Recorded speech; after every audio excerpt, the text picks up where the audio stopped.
Hello friends, welcome to my channel all classes. आज हम लोग टोपोग्राफी यानी स्थलाकृति के बारे में देखेंगे। तो चलिए जानते हैं स्थलाकृति यानी टोपोग्राफी किसे कहते हैं। देखिए, टोपोग्राफी यानी स्थलाकृति के अंतर्गत हम लोग बाहरी परत की बनावट का अध्ययन करते हैं। पृथ्वी की जो बाहरी परत है उसके बनावट का अध्ययन करते हैं। इसमें क्या होता है कि जब हवाएं चलती हैं या जब नदियाँ चलती हैं तो अपर्दन के कारण अनेक प्रकार की स्थलाकृति का निर्माण होता है, उसको हम लोग देखेंगे।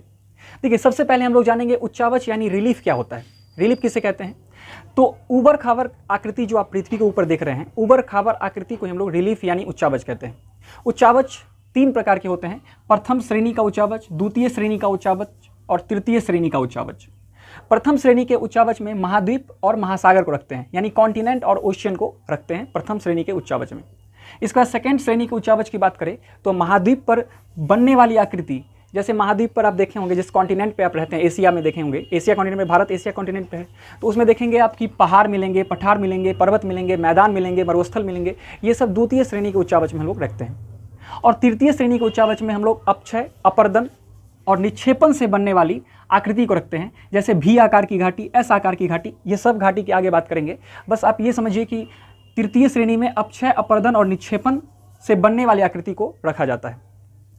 अब एक्चुअली अपक्षय क्या होता है, अपर्दन किसे कहते हैं और निक्षेपण क्या होता है, इसके बारे में हम लोग एक एक करके देखेंगे। तो देखिए, सबसे पहले हम लोग अपक्षय यानी वेदरिंग की बात करते हैं। वेदरिंग क्या होता है? तो टूट फूट की क्रिया को वेदरिंग कहा जाता है। देखिए, जब दो पत्थर आपस में टकराते हैं, तो जब दो पत्थर आपस में टकराते हैं, जब दो चट्टान आपस में टकराते हैं तो टूट जाते हैं, इसे ही हम लोग अपक्षय यानी वेदरिंग कहते हैं। ठीक है। वेदरिंग दो टाइप के होते हैं, एक होता है भौतिक अपक्षय और दूसरा होता है रासायनिक अपक्षय। भौतिक अपक्षय क्या होता है कि बल तथा दाब, यानी जब इस पर किसी पे फोर्स लगा करके या फिर या प्रेशर लगा करके तोड़ा जाता है, तो इसे हम लोग भौतिक अपक्षय कहते हैं, है ना। और दूसरा है रासायनिक अपक्षय, उसमें अम्ल या क्षार यानी एसिडिक या फिर क्षार डाल करके, बेस डाल करके उसको तोड़ दिया जाता है, तो वो रासायनिक अपक्षय के अंतर्गत आ जाते हैं। इसके बाद बात करें तो अपर्दन क्या है। तो अपर्दन क्या होता है कि चट्टानों में घिसावट, जब चट्टान में घिसावट होती है तो इसे हम लोग अपर्दन यानी इरोजन कहते हैं। अपर्दन की क्रिया वायु से हो सकती है, जब हवा चलती है तो धीरे धीरे घिसती रहती है, या फिर नदी से हो सकती है, या भूमिगत जल यानी भूमि के अंदर जो जल होती है उससे भी इरोजन होता रहता है, या बर्फ से भी हो सकता है। अगर बात करें नेक्स्ट की, निक्षेपण की यानी डिपोजिशन की, तो जब अपर्दन होता है तो अपर्दन होने के बाद कहीं ना कहीं जा करके उसका जो कचरा यानी जो गाद होता है, जैसे कचरा हम लोग कहते हैं, गाद को ही कचरा कहा जाता है, जब वो जाके कहीं इकट्ठा हो जाता है तो इसे ही हम लोग निक्षेपण या डिपोजिशन कहा जाता है। अब हम लोग नदी द्वारा निर्मित स्थलाकृति के बारे में बात करेंगे।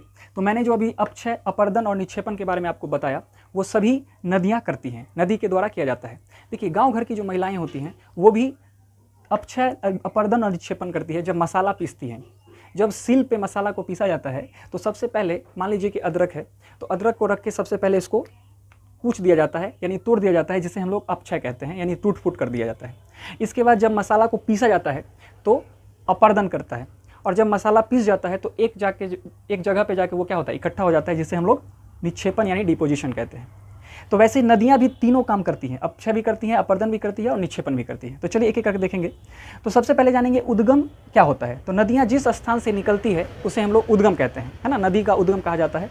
और मुहाना क्या होता है कि नदियाँ जब सागर में मिल जाती हैं, यानी कुछ नदियाँ ऐसी होती हैं जो बे ऑफ बंगाल यानी बंगाल की खाड़ी में गिरती है, और कुछ नदियाँ जो होता है अरेबियन सी यानी अरब सागर में जाके गिरती है। तो जिस सागर में जाके वो गिरती है वही उसका मुहाना कहलाता है, जहाँ गिरती है वो क्या होता है, उसका मुहाना कहलाता है। नदियाँ की तीन अवस्थाएं होती हैं।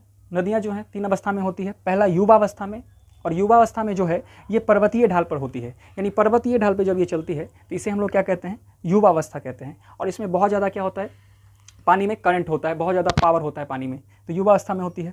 दूसरा होता है प्रौढ़ावस्था, ये मैदानी क्षेत्र में पाई जाती हैं। प्रौढ़ावस्था कहाँ पाई जाती है, मैदानी क्षेत्र में। जब ये नदियाँ मैदानी क्षेत्र में उतरती है तो ये प्रौढ़ावस्था में आती है।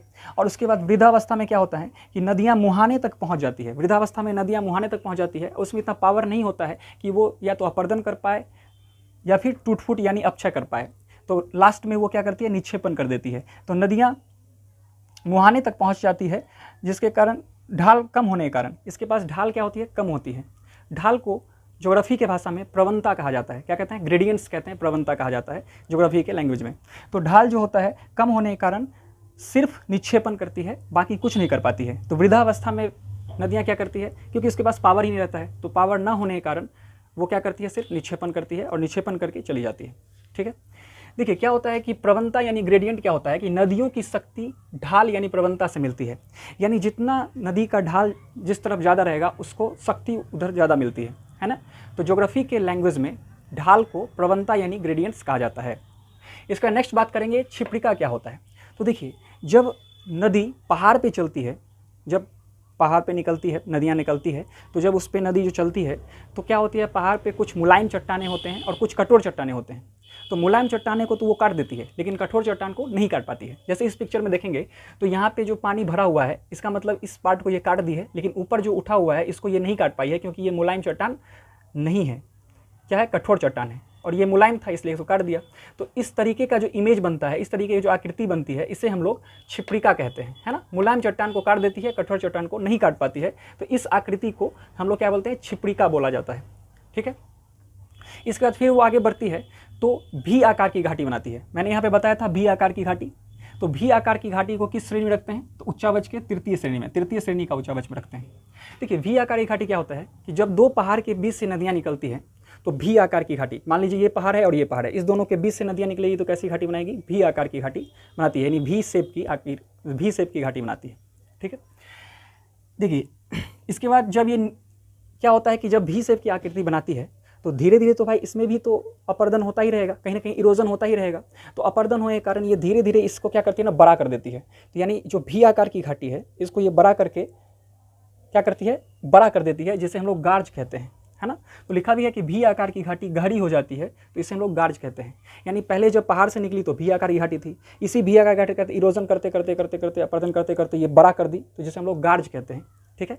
देखिए जैसे कि सिंधु नदी, सतलज, ब्रह्मपुत्र नदियाँ गार्ज का निर्माण करने वाली प्रमुख नदी है। ठीक है।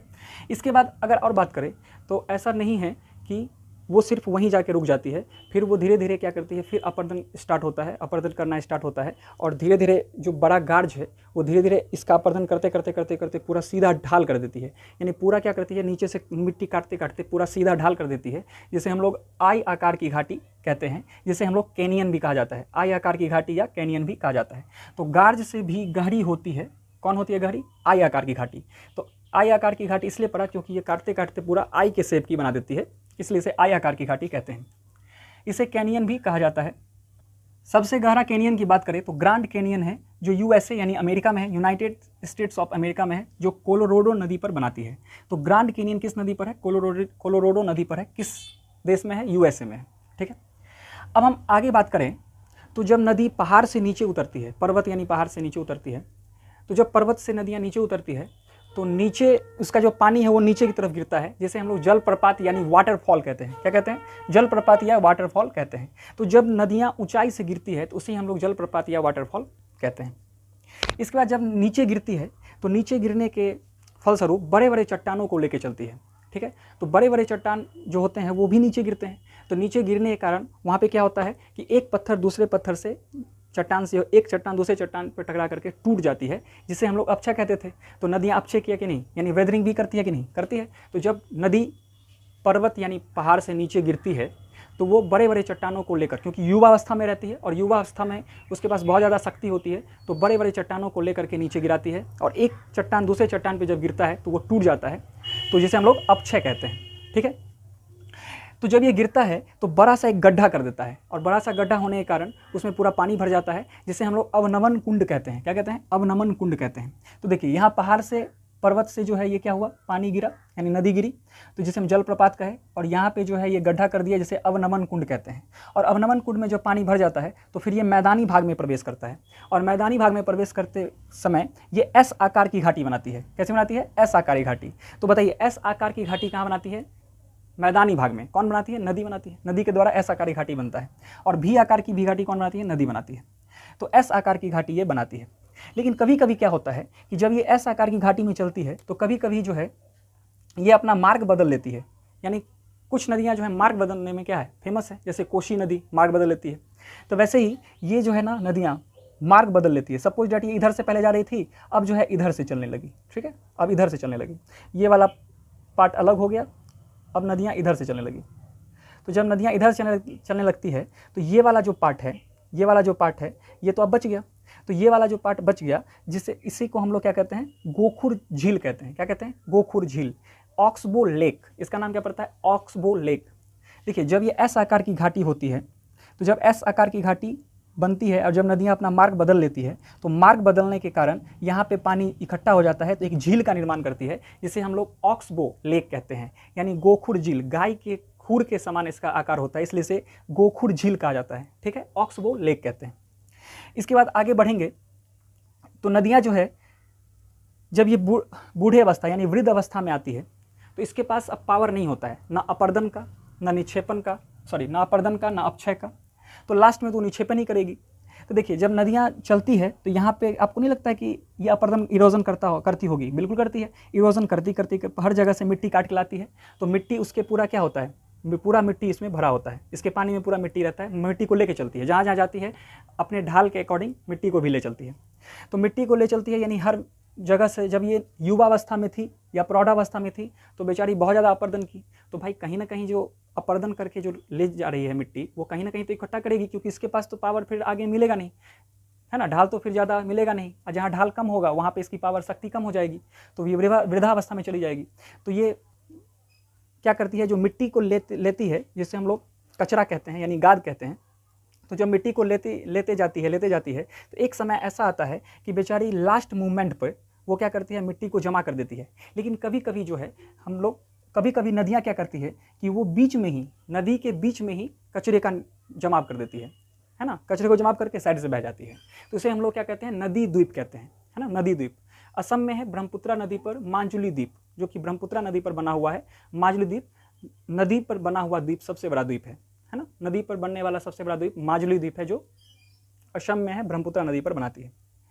इसके बाद बात करें तो जब ये कचरा को लेके आगे बढ़ती रहती है, तो एक समय ऐसा आता है जब वो वृद्धावस्था में जाती है, तो ये कचरा को साइड में जमा करके उसके बगल से ये क्या होती है, नदी निकल जाती है। नदी क्या होती है, बगल से निकल जाती है और कचरा को जमा कर देती है। तो ये कचरा को जो जमा करती है इसे हम लोग डेल्टा कहते हैं। क्या कहते हैं?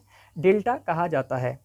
एक डेल्टा है जो पक्षी के पैर के आकार के डेल्टा बनाती है, जिसे मिसिसिपी नदी पर बनाती है ना, मिसिसिपी नदी पर पक्षी पाद आकार की डेल्टा बनाती है मिसिसिपी नदी।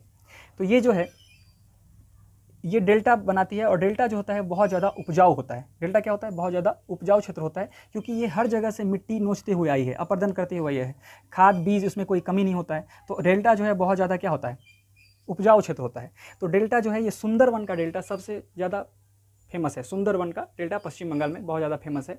ये जो है दो नदियाँ मिलकर बनाती है। देखिए एक ब्रह्मपुत्रा नदी आती है, एक ब्रह्मपुत्रा नदी इधर से आती है और गंगा नदी इधर से जाती है। दोनों जो है अपना कचरा लेकर के एक जगह जमा कर देती है और बड़ा सा डेल्टा बनाती है ना। तो सबसे बड़ा डेल्टा कौन है? सुंदरवन का डेल्टा है, जो कौन सी नदी बनाती है? गंगा नदी और ब्रह्मपुत्रा नदी मिलकर बनाती है। अब हम बात करते हैं आगे, तो बी तरीका भी आपको समझ में आ गया। इसे हम बी तरीका कहते हैं, जब नदियाँ अलग अलग मार्ग में बदल जाती है, मतलब कचरा को रख करके अलग अलग दिशा में चली जाती है, उसे हम लोग बी तरीका कहते हैं। और जो कचरा जमा करती है उसे हम लोग डेल्टा कहते हैं। होता क्या है, अब बात करते हैं कि ज्वार नद क्या होता है। डेल्टा तो समझ में आ गया, ज्वार नद या एस्चुरी किसे कहते हैं। होता क्या है कि देखिए जब यहाँ पे जब ये बी तरीका बना रही थी तो कोई पर्वत या पहाड़ यहाँ पे नहीं था, लेकिन नदियाँ, कुछ नदियाँ ऐसी है, जैसे कि बात करें नर्मदा नदी, ताप्ती नदी, तो कुछ नदी ऐसी है जो पहाड़ के बीच से गुजरती है, पहाड़ के बीच से गुजरती है। तो पहाड़ के बीच से गुजरने के फलस्वरूप यहाँ पे ये बी तरीकाएँ नहीं बना पाती है, यानी जो कचरा है, कचरा जो है वो जमा नहीं कर पाती है। तो कचरा जब ये जमा नहीं कर पाती है तो पूरा कचरा को लेकर के ये क्या करती है, समुद्र में उलाट देती है। समुद्र में क्या करती है, उलाट देती है। जितना भी कचरा है सबको ले जा करके समुद्र में उलाट देती है, जिसे हम लोग एस्चुरी या ज्वार नद कहते हैं। एस्चुरी या उल्टा नाद के आकार के कारण इसे ज्वार नद कहा जाता है। उल्टा नाद जैसा आकृति ये बनाती है, जिसे हम लोग ज्वार नद कहते हैं। तो बताइए, दो पहाड़ अगर रहेगा तो क्या डेल्टा का निर्माण होगा? नहीं हो सकता है, क्योंकि डेल्टा का निर्माण होने का कारण ये है, नहीं होने का कारण यह है कि दो पहाड़ हैं, और दो पहाड़ जो हैं वो अगल बगल में कचरा को जमा करने नहीं देता है। तो और सीधे क्या करता है, पानी में ये नदी कचरा को उलाट देती है, जिसे हम लोग एस्चुरी या ज्वार नद कहते हैं। ठीक है, तो आई होप आपको ये समझ में आ गया होगा कि नदी जो है वो कैसे कैसे स्थलाकृति का निर्माण करती है। अगले क्लास में हम लोग वायु द्वारा स्थलाकृति कैसे होता है उसके बारे में बात करेंगे, फिर बर्फ द्वारा कैसे स्थलाकृति बनता है उसके बारे में बात करेंगे। तो आई होप आपको ये समझ में आ गया होगा। मिलते हैं नेक्स्ट क्लास में, तब तक के लिए good night, take care and bye. Thank you.